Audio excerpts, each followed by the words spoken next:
नमस्कार, चुनावी विश्लेषण में आपका स्वागत है। और उत्तर प्रदेश समेत 6 राज्यों की 7 विधानसभा सीटों के उपचुनाव के नतीजे बेहद ही चौंकाने वाले रहे हैं। और ऐसे में उत्तर प्रदेश की 80 सीटों पर घोषित उपचुनाव के परिणाम कितना असर डाल सकते हैं, इस पर कुछ महत्वपूर्ण आंकड़े सामने आ रहे हैं। आखिर किस जाति के वोट किसके साथ जा सकते हैं, उत्तर प्रदेश में किसका कब्जा होगा, क्योंकि उत्तर प्रदेश सबसे महत्वपूर्ण माना जाता है। और यहाँ पर अगर बात की जाए तो हाल ही में जो है उपचुनाव के परिणाम भी सामने आए हैं। घोषित उपचुनाव में यहाँ पर बीजेपी को बड़ा झटका रहा है।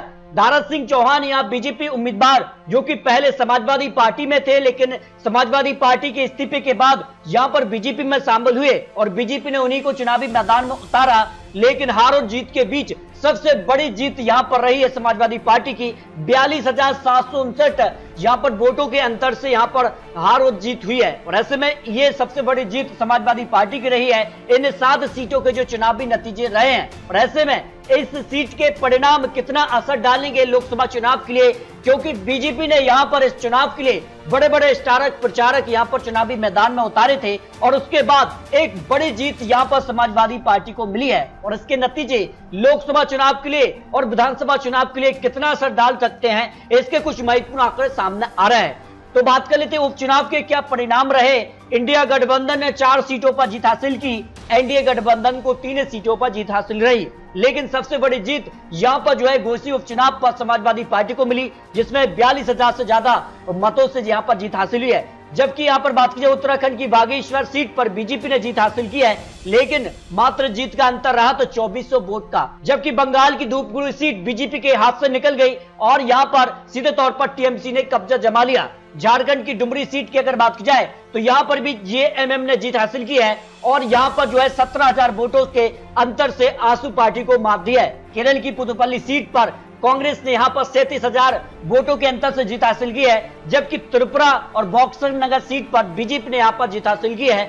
तो यहाँ पर सीधे बात की जाए तो यहाँ पर एक सीट का फायदा त्रिपुरा में बीजेपी को हुआ है, जबकि बंगाल सीट का नुकसान बीजेपी को यहाँ देखने को मिला है। और ऐसे में यहाँ पर इंडिया गठबंधन जो है 3 सीटें और इंडिया गठबंधन को 4 सीटें मिली हैं। तो उत्तर प्रदेश चुनाव या अन्य लोकसभा चुनाव पर कितना असर डाल सकते हैं, क्योंकि 80 लोकसभा सीटें उत्तर प्रदेश से आती हैं और ये माना जाता है कि उत्तर प्रदेश ही तय करता है कि आखिर केंद्र में किसकी सरकार बनेगी। इसके कुछ महत्वपूर्ण आंकड़े भी सामने आ रहे हैं। हालांकि 2024 को लेकर बीजेपी ने अलग अलग राज्यों को लेकर अलग अलग रणनीति तैयार की है। उत्तर प्रदेश को लेकर सभी 80 सीटों पर जीत का मंत्र यहाँ पर बीजेपी ने यहाँ पर योगी आदित्यनाथ और यहाँ के मंत्रियों को दिया है। तो क्या 80 सीटें भारतीय जनता पार्टी को उत्तर प्रदेश में मिल पाएगी, क्योंकि घोषित उपचुनाव के बाद अब कितना माहौल उत्तर प्रदेश में बदल रहा है। देखिए, अगर बात की जाए तो जिस कहां से यहाँ पर 2014 में भारतीय जनता पार्टी अगर लोकसभा चुनाव जीती है तो उसके बीच क्या कारण रहा था। उत्तर प्रदेश जहां से 73 सीटों पर बीजेपी ने जीत हासिल की थी और यहां पर बात की जाए तो 282 सीटें भारतीय जनता पार्टी को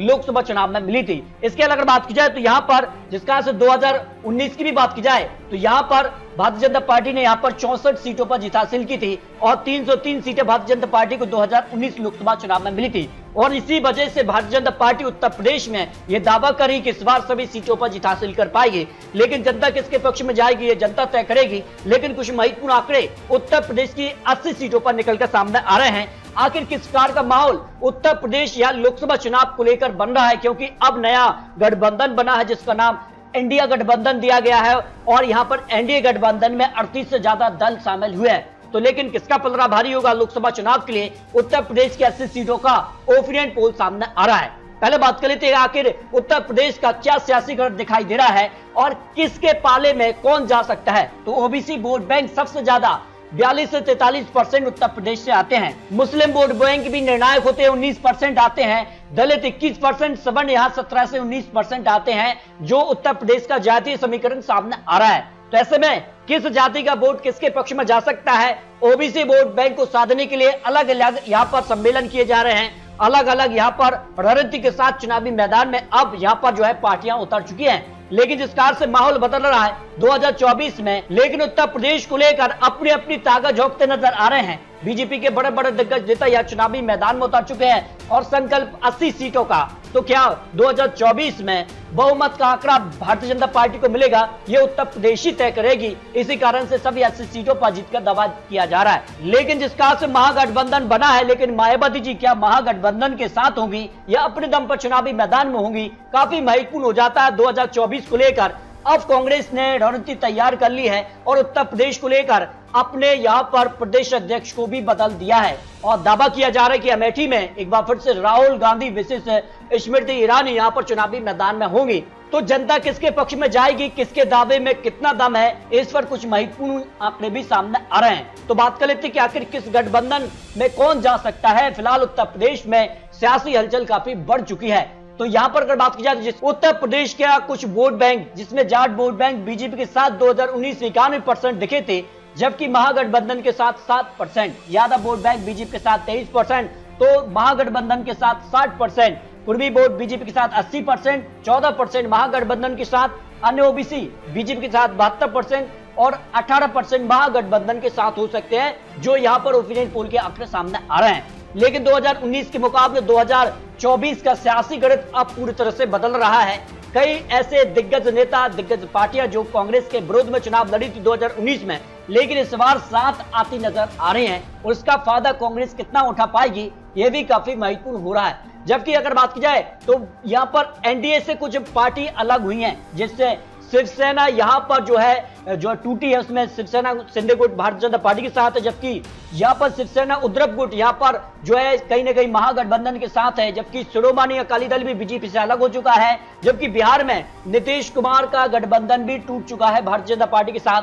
तो ऐसे में कुछ दल बीजेपी से अलग हुए हैं, इसका कितना नुकसान हो सकता है, तो 2024 का क्या है सियासी गणित, इस पर कुछ महत्वपूर्ण आंकड़े सामने आ चुके हैं। अगर बात की जाए तो ओबीसी वर्ग की, तो ओबीसी वोट बैंक यहाँ यादव वोट बैंक करीब 10%, कुर्मी वोट बैंक 5%, मोहरे 5%, जाट 4%, राजभर भी 4%, जिसमें ओपी राजभर हाल ही में भारतीय जनता पार्टी में जुड़े हैं, लोधी यहाँ 3%, गुर्जर यहाँ 2%, निषाद केवट 4% और अन्य 6%, यानी ओबीसी वोट बैंक निर्णायक होता है। और ऐसे में किसके साथ कौन जा सकता है, क्योंकि उत्तर प्रदेश में यहाँ पर ओबीसी वोट बैंक को साधने के लिए यहाँ पर वर्तमान में 149 विधायक हैं और ओबीसी वर्ग से करीब 21 मंत्री भी हैं और करीब 50 सीटों पर ओबीसी वोट बैंक यहाँ पर निर्णायक होता है। करीब 42 से 43% वोट बैंक भी आते हैं। तो कौन किसके पक्ष में जा सकता है, 2024 को लेकर बीजेपी ने नई रणनीति तैयार की है। मुस्लिम वोट को भी अपने पाले में करने के लिए नई नई योजनाएं सामने आई हैं। तो इस तरह से अगर बात की जाए उत्तर प्रदेश के लिए जो यहाँ पर रीजन वाइज आंकड़े निकलकर सामने आ रहे हैं और पश्चिमी यूपी से 27 लोकसभा सीटें आती हैं और यहाँ का क्या गणित बन रहा है। देखिए यहाँ की अगर बात की जाए तो कई बड़े जिले आते हैं, जिसमें सहारनपुर, कैरेना, मुजफ्फरनगर, बिजनौर, नगीना, मुरादाबाद, रामपुर, संभल, अमरोहा, मेरठ, बागपत, गाजियाबाद जैसे बड़े जिले आते हैं। और यहाँ पर किसका पलड़ा भारी नजर आ रहा है, जो ओपिनियन पोल के आंकड़े सामने आ रहे हैं मटेरियल्स के अनुसार, उसमें बीजेपी 18 से 23 सीट, जबकि समाजवादी पार्टी 2 से 5 सीट, बीएसपी को 0 सीट, कांग्रेस को भी 0 सीट, अन्य के पक्ष में भी 0 सीट जा सकती है।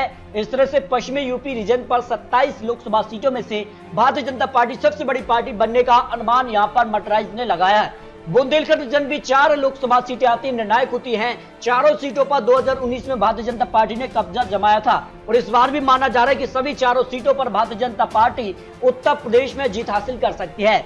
जबकि अगर बात की जाए अवध रीजन की 23 लोकसभा सीटें भी महत्वपूर्ण हो जाती हैं और यहाँ पर बीजेपी को जो है जबरदस्त वोट शेयर दिखाई दे रहा है। लेकिन सीटों की बात की जाए तो 18 से 23 सीटें भारतीय जनता पार्टी के पक्ष में जा रही हैं, जबकि समाजवादी पार्टी को 0 से 1 सीट, बीएसपी को 0 से 1 सीट, कांग्रेस यहाँ खाता खोल सकती है। इस तरह से अगर बात की जाए तो सीधे तौर पर भारतीय जनता पार्टी को अवध रीजन पर भी एक बड़ी जीत यहाँ मिलती नजर आ रही है, लेकिन कुछ सीटों पर कड़ी टक्कर यहाँ हो सकती है। जबकि लोकसभा चुनाव के लिए पूर्वांचल रीजन की 26 लोकसभा सीटें भी निर्णायक होती हैं।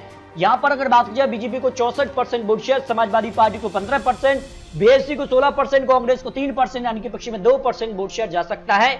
इस वोट शेयर को जब सीटों में कन्वर्ट किया गया तो मटराइज के हिसाब से यहाँ 26 लोकसभा सीटों में से बीजेपी 18 से 23 सीट हासिल कर सकती है।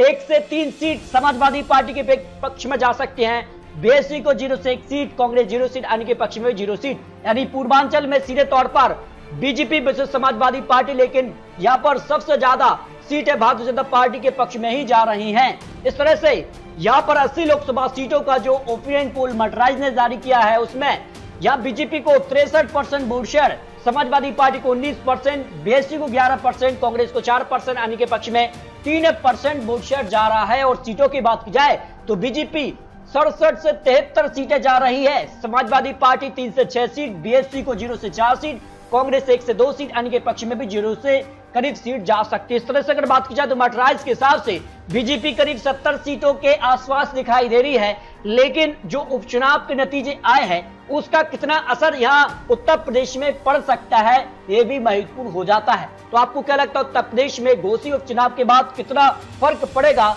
क्या बीजेपी को कुछ सीटों का नुकसान हो सकता है, या फिर बीजेपी जो यहां पर डैमेज कंट्रोल कर पाएगी आने वाले वक्त में, क्योंकि बड़ी बड़ी योजनाएं यहां पर अब जो है केंद्र की तरफ से भी जारी की जा रही हैं। जबकि अगर बात की जाए उत्तर प्रदेश को लेकर इंडिया टीवी सीएन सर्वे के भी आंकड़े सामने आए हैं, जिसमें 80 सीटों में से बीजेपी करीब 70 सीटें पर आ रही है, Samajwadi party 4 seat, Congress 2 seat, अपना दल 2 सीट और यहां पर अन्य के पक्ष में 2 सीटें जा सकती है। इस तरह से अगर बात की जाए तो उत्तर प्रदेश में यहां पर भी बीजेपी करीब 70 सीटों के आसपास दिखाई दे रही है, लेकिन नया यहां पर खेला उत्तर प्रदेश में घोषी उपचुनाव के बाद हुआ है। और ऐसे में अगर बात की जाए तो जो टाइम्स नाउ का सर्वे भी उत्तर प्रदेश के 80 सीटों पर जारी हुआ है, उसमें 69 से 73 सीटें एनडीए के पक्ष में जा सकती हैं, जबकि इंडिया गठबंधन को यहां 5 से 9 सीट मिल सकती हैं, बीएसपी को 0 से 1 सीट, अन्य के पक्ष में 1 से 3 सीट की संभावना दिखाई दे रही है। इस तरह से उत्तर प्रदेश की 80 सीटों के ओपिनियन पोल में बीजेपी 2019 से भी ज्यादा सीटें हासिल कर सकती है, उस आंकड़े तक पहुंच सकती है।